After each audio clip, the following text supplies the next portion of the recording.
Okay, so in order to build up and capture, perhaps in some of these documents or notes, what we're going to make a decision about, how good is it good enough, involves making some assessments that are used to form judgments, that are used to defend, explain, justify decisions. All right? And I like to emphasize that the assessment and judgment stuff has to be seen to be working well enough. Okay, and this takes reflection. You've got to watch how this works and how this works to be sure that you've arrived at being able to make sensible decisions. Because if you aren't able to make good judgments, you shouldn't be trying to do this.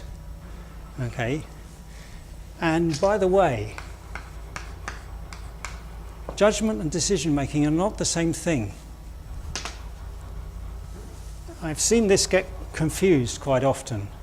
So if you want to keep this in mind, think of how the justice system works in most places. Okay, we have courts that hold trials of people who are accused of some criminal offence, and the issue is, are they guilty of the crime or not? And that's the judgment the court must make. Either the judges of the court or the what's it called? The jury, thank you, have to make. Okay, they have to make a judgment given the evidence presented, all right, or not presented. Okay.